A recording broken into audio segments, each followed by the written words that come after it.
right, hello everyone, and welcome to the University of Philosophical Research. My name is Greg Salyer. If it's your first time, welcome. I'm the president, and thank you. We're glad you're here. If you're returning, welcome back. You know what's in store. Good talk, good discussion, good interactions, and maybe we might even find some wisdom along the way. That would be cool if we did. Lots going on here. If you're interested, our two groups don't always cross, but sometimes they do. Our fall semester starts October 8th, and we have some amazing classes ready for you. We teach online classes only here. This is a class, but it's not for credit, and it's free, so we don't count that. But it's probably the best class. But we do have some great stuff: short story writing, world religions, some psychology, many classes taught by graduates of the Pacifica Graduate Institute, our good friends. Here's Dana White right here from Pacifica. There's Maggie. Hey, Maggie. Did you graduate from Pacifica? With what? What? This is Maggie. Maggie's the best audience member ever. I gave a talk at Pacifica, and it was about Coyote in part. And if you know Coyote, you're supposed to laugh because Coyote's funny, and everybody's like, and Maggie's just cracking up in the front row, cracking up. It was wonderful. Thank you. Yeah. All right. Let's get to it. It's a interesting night out there, right? It feels like rain even. So it's a good night for French literary theory, I think. Aline Cixous, Laugh of the Medusa. This is passages, meaning we take a passage that is pregnant with meaning. We read it, we zoom way out, provide some context for it, and then work our way back to it, where we then read it again in light of what we've learned along the way. This is a good one tonight. I love Aline Cixous, and I hope you will too. I too overflow. My desires have invented new desires. My body knows unheard of songs. Time and again, I too have felt so full of luminous torrents that I could burst with forms much more beautiful than those which are put up in frames and sold for a fortune. And I too said nothing, showed nothing. I didn't open my mouth. I didn't repaint my half of the world. I was ashamed. I was afraid, and I swallowed my shame and my fear, and I said to myself, "You're mad. What's the meaning of these waves, these floods, these outbursts?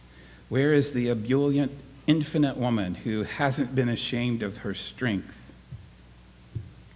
Who's surprised and horrified by the fantastic tumult of her drives, for she was made to believe that a well-adjusted, normal woman has a divine composure, hasn't accused herself of being a monster? Who, feeling a funny desire stirring inside her to sing, to write, to dare to speak, in short, to bring out something new, hasn't thought that she was sick? Well, her shameful sickness is that she resists death, that she makes trouble." Aline Cixous was born in 1937 in Algeria, what she calls a hybrid city, which is important, as you'll see in her work, full of neighborhoods, peoples, of languages. Her parents were Yves and Georges. She was a refugee.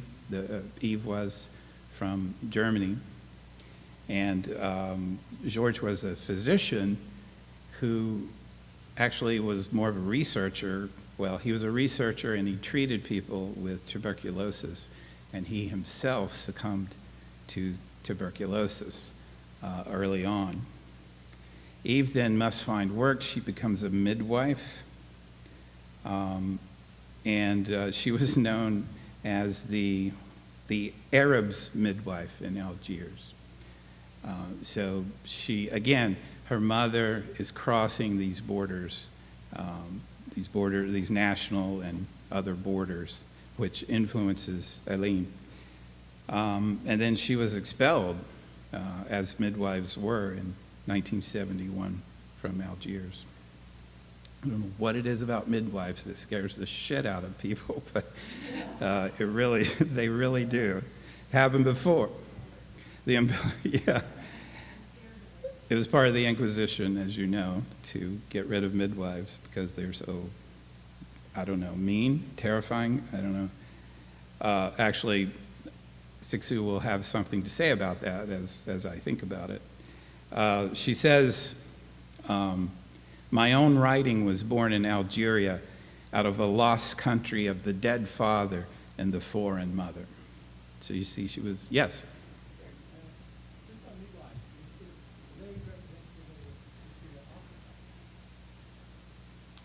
Archetype, not that I'm aware of. Yeah, it's an interesting question. So they wouldn't be the mother, they'd be like something middle, in between. Dana, do you, or Maggie? Yeah.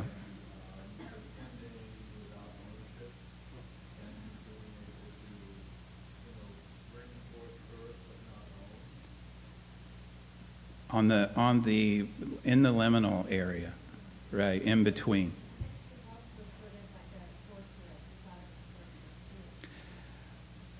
Which was part of the Inquisition as well. So they were witches.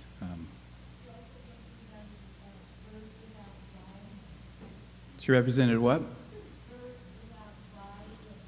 Birth without violence. Oh. Yeah. Yeah, I can. So no forceps and stuff. The tender hands, very nice. Yeah. Yeah. Okay. Very good. I remember I used to hang out at the University of Glasgow in Scotland, and they had. If you go there, there's a door. I mean, it's an ancient university, but there's a door that says Department of Midwifery. I'm like, what? That can't be right. But it was. So, well, now you've got us off on a very interesting tangent. Maybe we should do a discussion of midwifery. Yeah. So she is in this already liminal zone herself because her parents are refugees and her father dies from the disease he's studying. It's an odd life of irony and paradox and inability to find a stable identity and a stable script, right? And I'm sure some of you have experienced that. I'm not sure I've experienced it because my script is laid out. I'm a white man in America. I don't have to think too much about anything. It's just follow the script. It's right there. But lots of other people have to improvise with mini scripts, right? Conflicting scripts, usually. And in fact, that's what happened when she went to school in Paris. She became very aware of cultural and national and sexual differences. She's also Jewish, so she's a French Algerian Jew, and a woman. So, right, she was often, there was a quota on Jews in the classes, and so she was often the only Jew in her class, one of the few girls in her class. And she says of being the only North African student in her class, that was where I felt the true torments of exile. I was deported right inside my own classroom. Her words.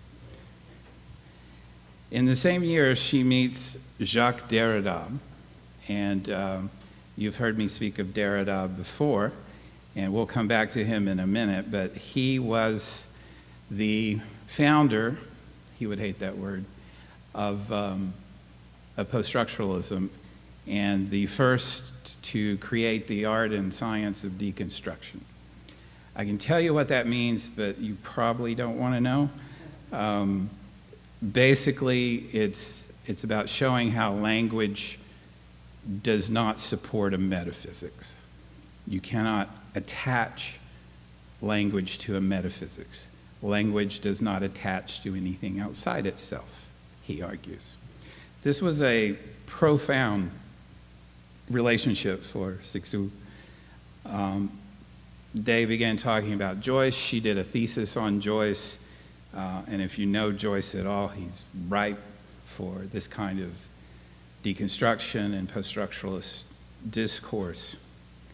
And so she begins to write like Derrida to a degree, but in her own feminine voice, as you will see. But she was very, very much influenced by him.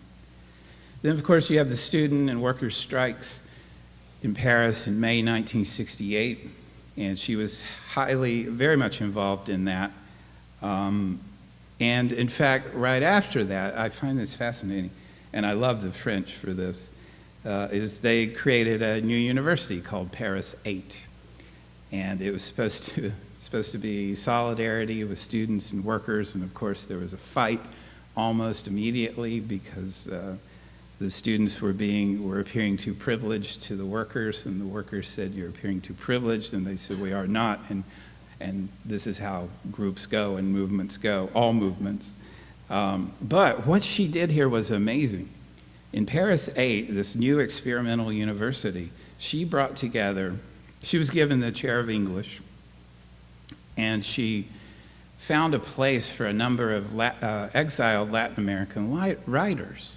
So if you remember in Chile and other places, Argentina and South America, things were not good in the 70s. And she was actually very much influenced by a Brazilian writer named Clarice Lispector, and incorporated her into her work very much. In fact, I'll talk more about this in a minute. But so she brought these writers to Paris to teach in Paris 8. Gérard Genet, she brought Stefan Todorov, Michel Foucault, Gilles Deleuze, and she launched a journal there called Poétique. And that same year, as she started a university, she defended her thesis on Joyce. It's easy to do a thesis, right? It's not that hard. You could start a university, couldn't you? While you're doing your thesis. She set up in 1974 the first doctoral program in women's studies in Europe. And again, this is amazing. This is 1974, right? Women's studies. Not easily done. So her oeuvre, so I want to use a lot of French words tonight and mispronounce them as much as I can. Her oeuvre, her body of work, is really amazing. And we found this over and over again, is that the great wisdom teachers, the great teachers, the great creators are almost never bound by any sort of discipline or convention. So she's a theorist, which is a whole thing in France, a whole separate thing. She's a literary critic. She's a philosopher. She's a playwright. She's a feminist. She's a novelist. She does all these things. I think she even performed in one of her plays. She's amazing. What does she say here? She says, "I give myself a poet's right to speak. Otherwise, I would not dare to speak." So pretty amazing, especially given this background, which is marginalized and liminal and where she's never felt at home. Maybe that's because she gives herself the poet's right to speak. I don't know. She says of this, of Derrida and Lispector, first it is true that Clarice Lispector has an absolutely exceptional place in my space of references, and that she is unique for me. Again, this is a kind of experimental Brazilian writer who does kind of crime novels, but they're more philosophical. I compare her with no one, she says. with no one among our contemporaries. Another person also has a unique and exceptional place, and it is Jacques Derrida. And in a certain way, I could say it's a simplification that each of them, this Brazilian woman, this Algerian French Jew man, occupies a sort of ideal place of writing for me, taking sexual difference into account. He occupying the space of a certain masculinity, capable of femininity, and she occupying the space of femininity, capable of masculinity. In terms of God, here's what she says. I thought this was brilliant. What I must say also is that clearly, like all writers who invoke Dieu, the word, and the word Dieu in their text, I am religiously atheistic, but literarily deistic. That is, ultimately, I think no one can write without the aid of God, but then what is God without the aid of writing? Let me say that again. I'm religiously atheistic, but literarily deistic. That is, ultimately, I think that no one can write without the aid of God, but what is it, this God, without the aid of writing? God as writing. Certainly played out in her work and in her life. And then we'll come back to this, but she's really known, in the academic world at least, for her concept of écriture féminine, or women's writing, but it's not as simple as it sounds, and you're going to see exactly what she means by that. All right. So the essay is The Laugh of the Medusa. It's one of the most profound and promulgated essays in feminist literary theory and criticism that you will find. She's engaging an old myth, though, right? Medusa. Now, we've talked about Medusa a little bit here before, so we should remind ourselves of who's laughing in the essay. The Medusa of mythology has no reason to laugh and every reason to cry, but originally she was beautiful, and her name means guardian or protectress, right? Not many people know this, because we like to think of her as the original femme fatale. But her name means guardian or protectress.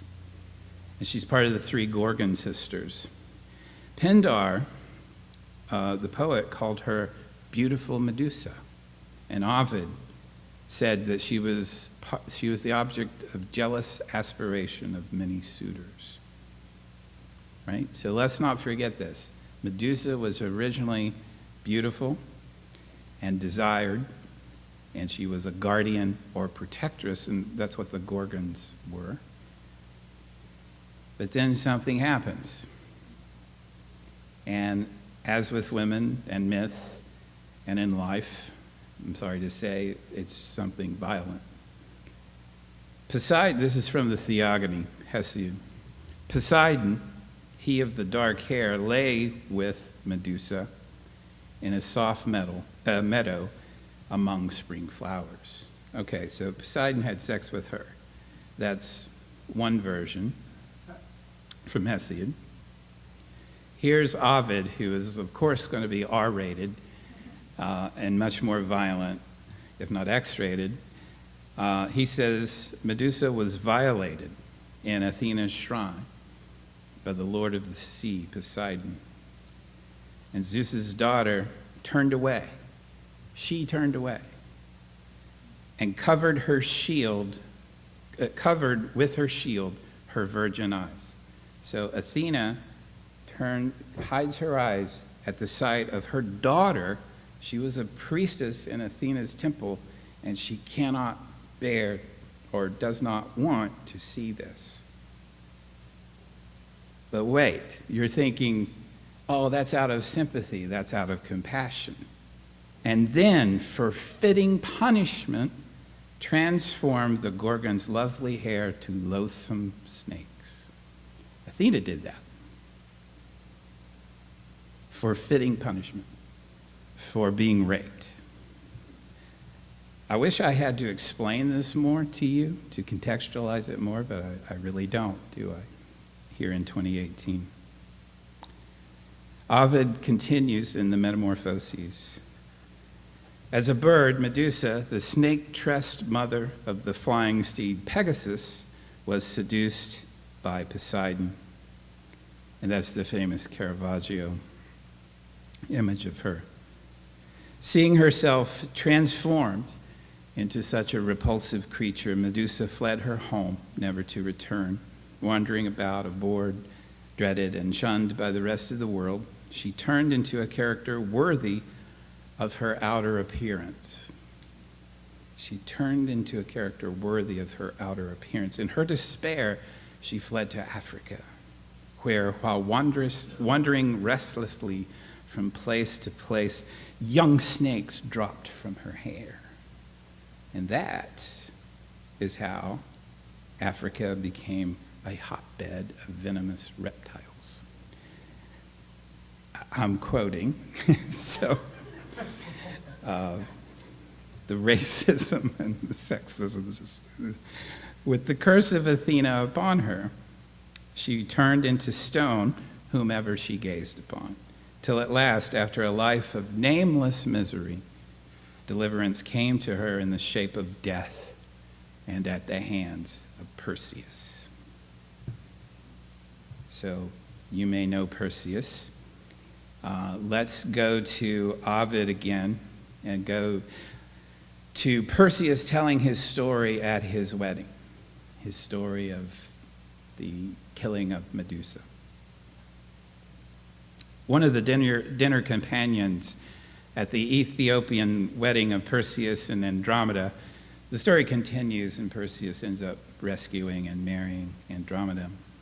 Asked in turn, "Now, valiant Perseus, pray tell the story of the deed, that all may know what the arts and power prevailed when you struck off the serpent-covered head." You've been in this? This is like at the bar, right? Or a wedding, but mostly at the bar. We're like, tell us about that time, that time. There is, continued Perseus of the house of Agenor, there's a spot beneath cold Atlas, where in the bulwarks of enormous strength, Atlas, who's holding up the world, to guard its rocky entrance dwelt two sisters, the gray eye, born of Phorcys. They were wont to share in turn a single eye as it passed between them. This is a great image, isn't it? There's just one eye, and they have to share it, so they pass it around. By this craft I got possession of, when one handed it to the other. I put forth my hand and took it as it passed between them. Okay, well, that's not very heroic. Then, so now he can see is further than any other human. Then far remote through the rocky pathless crags and over the wild hills that bristled with great woods, I thence arrived to where the Gorgon dwelt. She has two sisters, Medusa. Along the way and in fields by the roads, I saw on all sides men and animals like statues, turned to flinty stone at the sight of dread Medusa's visage. Nevertheless, reflected on the brazen shield. So there's a shield that Athena makes for him, and there's great drama about it all. And he looks at her through the shield, right? So it's interesting resonance with Athena. Okay, so he doesn't look directly at her. He looks at her reflection. Let's think about that. So in the brazen shield, I bore upon my left, on his left, I saw her horrid face. When she was helpless in the power of sleep, and even her serpent hair was slumber-bound, I struck and took her head sheer from the neck. To winged Pegasus, the blood gave birth. So the blood spurts out of Medusa's neck, and Pegasus, the winged horse, is born. What? Okay. And his brother Chrysaor, who's also a winged human-like figure. Twins of rapid wing. What's that about? So did he speak, But he rides Pegasus away, so I guess that's part of what that's about. So did he speak, and truly told, besides the perils of his journey, arduous and long, he told of seas and lands that far beneath him he had seen, and of the stars that he had touched while on the waving wings of Pegasus. Okay, that's the myth she wants to engage, Cixous. And it's called the laugh of the Medusa. Let's see how she gets there. She says, this is right at the beginning, I shall speak about women's writing. Okay, it's going to be about women's writing, écriture, right? Woman must write herself, must write about women and bring women to writing. Remember, God is writing? From which they have been driven away as violently as from their bodies, for the same reasons, by the same law, with the same fatal goal. Woman must put herself into the text, as into the world and into history, by her own movement, by writing. I write this as a woman toward women. When I say woman, speaking of woman in her inevitable struggle against convention and of a universal woman subject who must bring women to their senses and to their meaning in history. But first it must be said that in spite of the enormity of the repression that has kept women in the dark, that dark which people have been trying to make them accept as their attribute, there is at this time no general woman, no typical woman. This is an important move because in Simone de Beauvoir, another famous French philosopher, female French philosopher, wrote The Second Sex, and it was basically an essentialist text that woman is woman because of her biological difference from men. This is a different thing. There is no general woman, no one typical woman. What they have in common, I will say. What strikes me is the infinite richness of their individual constitutions. What? You're supposed to be talking about vaginas here, right? Not constitutions, individual, what? Freud is gone. He is nowhere to be, actually, he's still here, but we'll get back to him. You can't talk about a female sexuality uniform, homogeneous, classifiable into codes any more than you can talk about one unconscious resembling another. Women's imaginary is inexhaustible, like music, painting, and writing. Their stream of phantasms is incredible. And apparently Cixous met a woman who really affected her greatly. And I'll just let her speak. I've been amazed more than once by a description a woman gave me of a world all her own, which she had been secretly haunting since childhood. A world of searching, the elaboration of a knowledge on the basis of a systematic experimentation with bodily functions, a passionate and precise interrogation of her erotogeneity, her creation of her eroticism. This practice, extraordinarily rich and inventive, in particular as concerns masturbation, is prolonged or accompanied by a production of forms, a veritable aesthetic activity, each stage of rapture inscribing a resonant vision, a composition, something beautiful. Beauty will no longer be forbidden.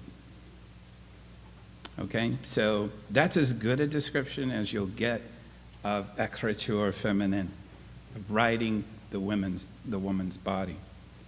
Notice that it's not just, it begins, or at least part of its masturbation, but it's autoeroticism that gives birth to forms, that gives birth to, gives birth is the right metaphor, to aesthetic forms, to beauty. And notice that she says, secretly haunting since early childhood, this woman had. So it starts early. Remember when we were talking about Carol Gilligan and how she noticed that there was a moment when little girls became aware of the patriarchy and started literally embedding it into their psyches to survive? Secretly haunting since childhood.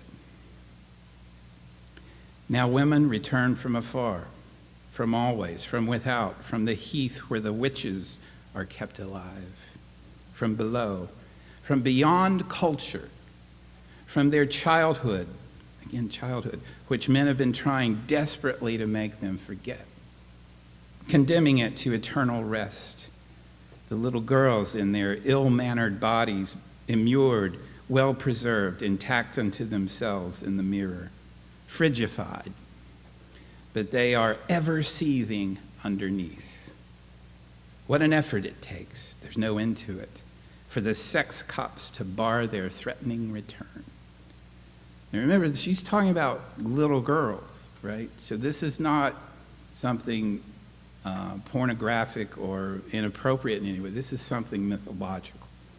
This is the feminine. Such a display of forces on both sides that the struggle has for centuries been immobilized in the trembling equilibrium of a deadlock.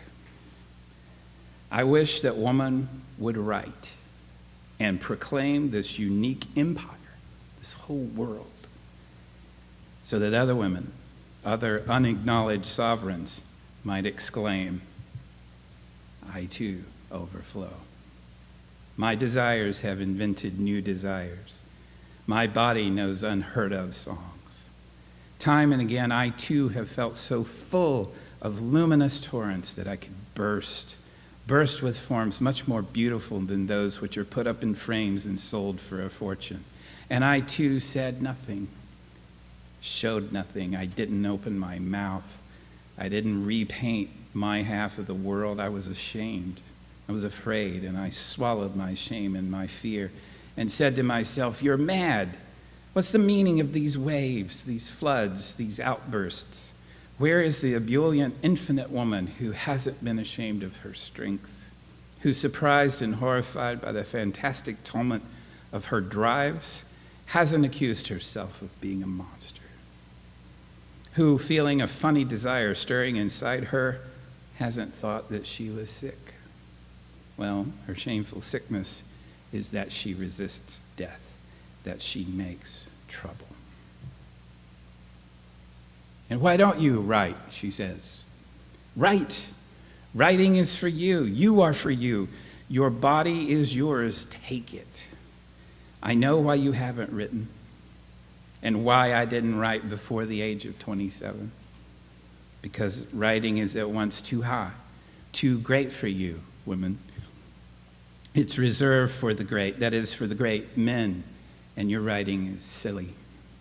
Besides, you've written a little, but in secret, and it wasn't that good.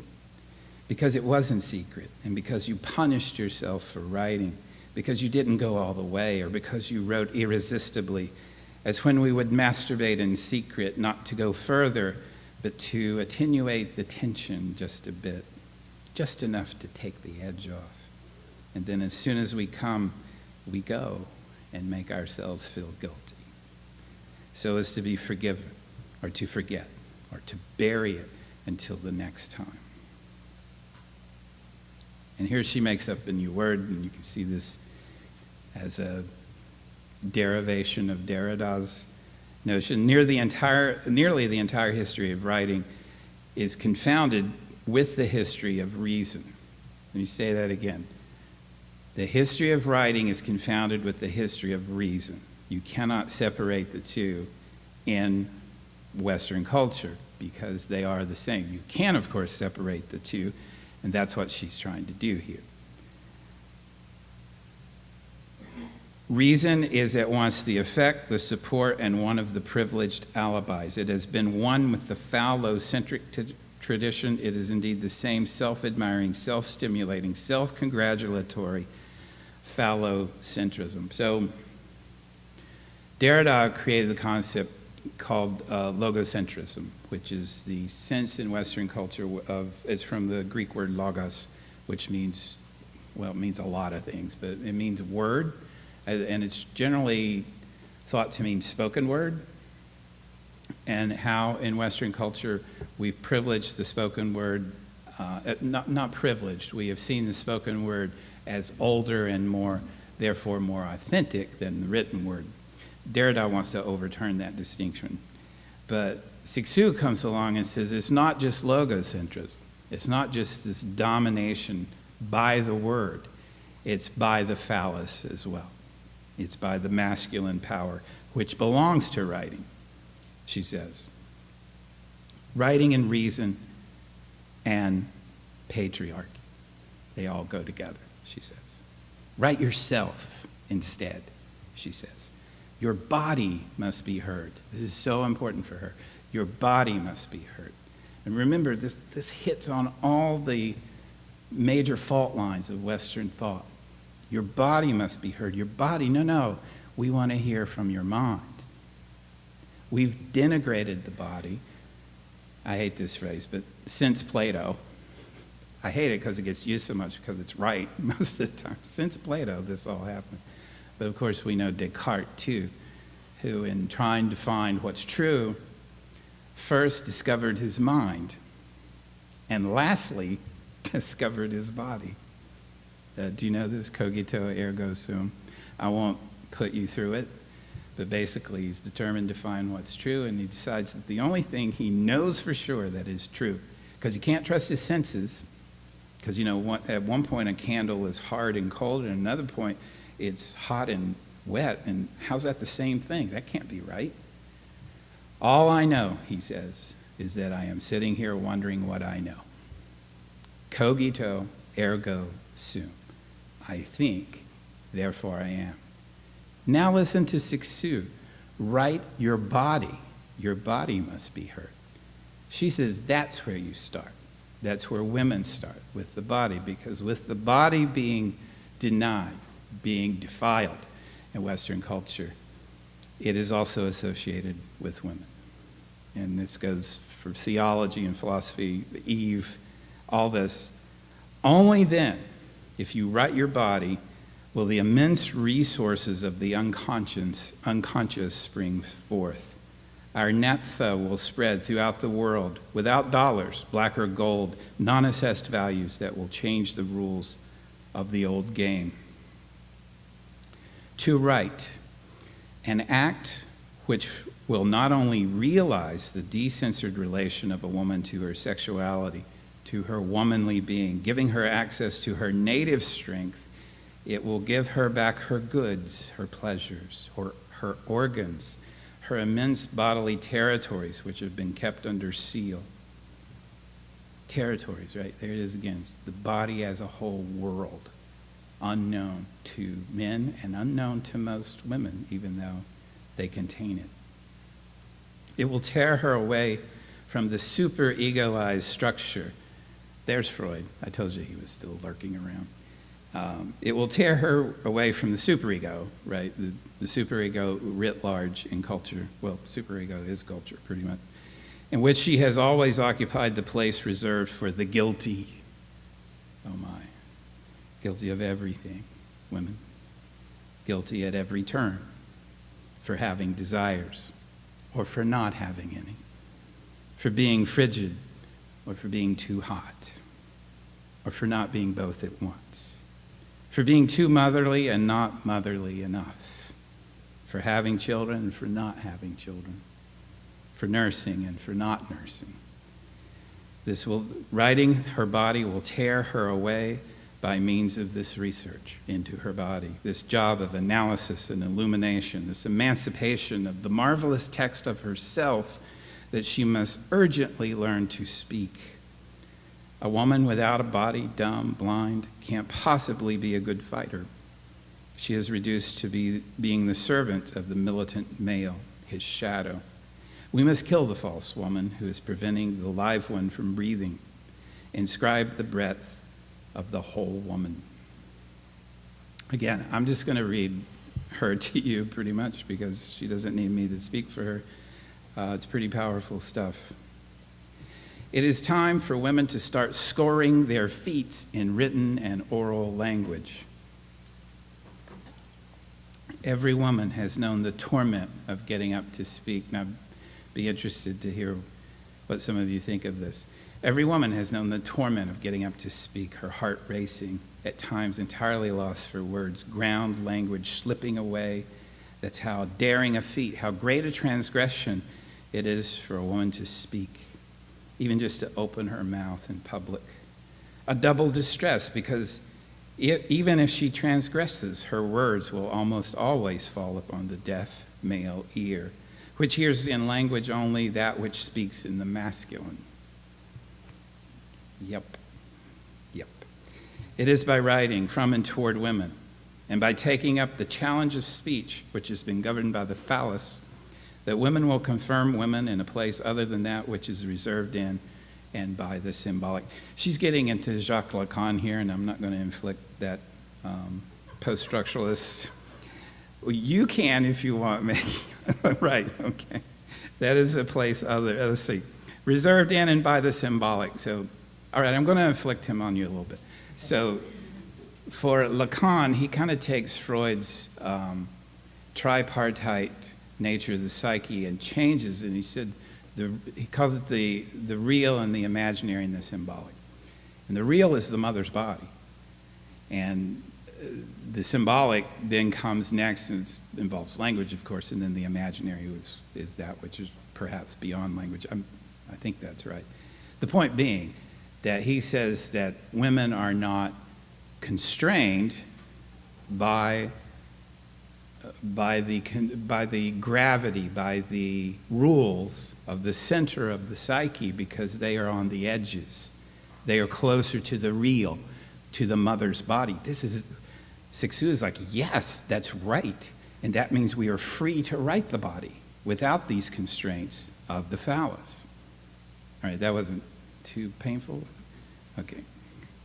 Women should break out of the snare of silence. They shouldn't be conned into accepting a domain which is the margin or the harem. This is amazing. In women's speech, as in their writing, that element which never stops resonating, which once we've been permeated by it, profoundly and imperceptibly touched by it, retains the power of moving us, that element is song. First music from the first voice of love, which is alive in every woman. Why is this privileged relationship with the voice? Because no woman stockpiles as many defenses for countering the drives as does a man. You don't build walls around yourself. You don't forego pleasure as wisely as he. Even if phallic mystification has generally contaminated good relationships, a woman is never far from mother. There is always within her at least a little of that mother's milk. She writes in white ink. She writes in white ink. Text, and again for Derrida and for Cixous, text is the world. Derrida said there is no outside text. And I don't want to get into that unless you want to get into it, but so the text is everything for Cixous. That's why you must write as a woman. You must write. You must enter this discourse, but you must enter it with your body, speaking your body. Text, my body shot through with streams of song. I don't mean the overbearing, clutchy mother, but rather what touches you, the equa voice that affects you, fills your breast with an urge to come to language and launches your force. The rhythm that laughs you. The rhythm that laughs you. Do you know that? That rhythm that comes like from behind you and then comes through you and laughs through you. I love that. The intimate recipient who makes all metaphors possible and desirable. Body. No more describable than God, the soul, or the other body. That part of you that leaves a space between yourself and urges you to inscribe in language your woman's style. In women, there is always more or less of the mother who makes everything all right, who nourishes and who stands up against separation, a force that will not be cut off but will knock the wind out of the codes. We will rethink womankind, beginning with every form and every period of her body. Because she arrives vibrant over and again, we are at the beginning of a new history, or rather a process of becoming in which several histories interact with one another. As subject for history, woman always occurs simultaneously in several places. I love this line. Woman unthinks the unifying, regulating history that homogenizes and channels forces. She unthinks all that, this deconstruction. Herding contradictions into a single battlefield. Herding contradictions into a single battle. I love it. In woman, personal history blends together with the history of all women, as well as national and world history. As a militant, she's an integral part of all liberations. She must be farsighted, not limited to a blow-by-blow interaction. She foresees that her liberation will do more than modify power relations or toss the ball over to the other camp. So important. Liberation will do more than modify power relations. It will do more than that. Goddess knows that would be enough. Or toss the ball over to the other camp. She will bring about a mutation in human relations, in thought, in all praxis. Hers is not simply a class struggle, which she carries forward into a much vaster movement. Not that in order to be a woman in struggle, you have to leave the class struggle or repudiate it, but you have to split it open, spread it out, push it forward, fill it with the fundamental struggle so as to prevent the class struggle or any other struggle for liberation of a class or a people from operating itself as a form of repression.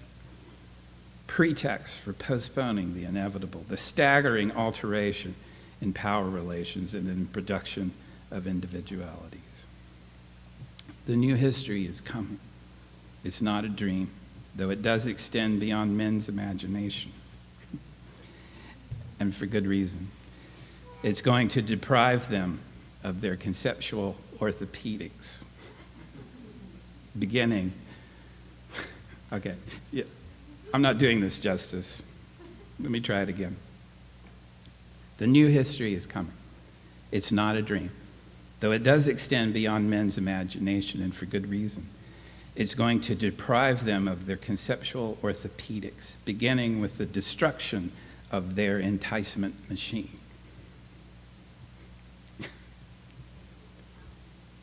Yeah, I'm not saying anything. The destruction of men's enticement machine.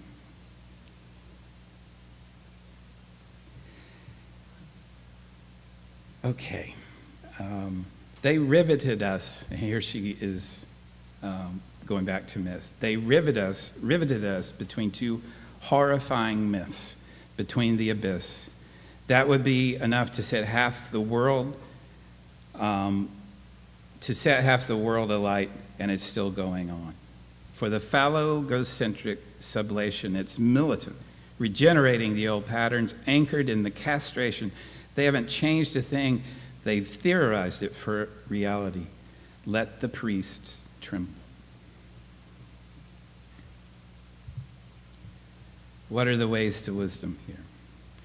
Well, one of the things that I think is amazing about what she's done here is she's taken one of the most horrific myths in our canon, and she has turned it into its opposite. It's the laugh of the Medusa. The laugh. Nowhere in any story does Medusa laugh, nor does she have anything to laugh about until Cixous arrives. She says we must write over the Medusa after. There's the Medusa before, the protectress, the guardian. And then there's the Medusa after, who's too horrid to look upon. So horrid that she freezes men and makes them into stone. We must write over, she says, that myth. Just write over it. Palimpsest, you know what a palimpsest is? I love that. It's where you just write over other writing. And it's a very dominant metaphor in post-structuralist thought. Just write over it. Write over that old myth. And that's exactly what she did, and here we are reading it. Instead, write her body. Write Medusa's body, the intact body, before the decapitation. An écriture féminine. You heard it now. If someone asks you in a bar, what is this women's writing the body? Now you know, and you can explain it to them over some single malt. L'écriture féminine it's hard to say what it looks like because it's really what it sounds like. It's not visually dominated. You heard it's about song. And it comes out of the body in waves, not in lines, right? And so she wants metaphors of flow, metaphors that are open and changing and dynamic, not static. She wants milk, white ink, right? That you can't see. You can't see white ink unless you know how to look. Maybe you smell it. Maybe you taste it, right? You can experience it. It's a song, this writing of the body. Something with rhythm and pulse, but no words. Something connected with bodies and the body's beats and rhythms, but not with representational language. I think we know her. And I'll end with my favorite line from the essay. You only have to look at the Medusas straight on to see her. Don't look in the reflection of your shield. Look at her straight on. And she's not deadly. She's beautiful. And she's laughing. Thank you.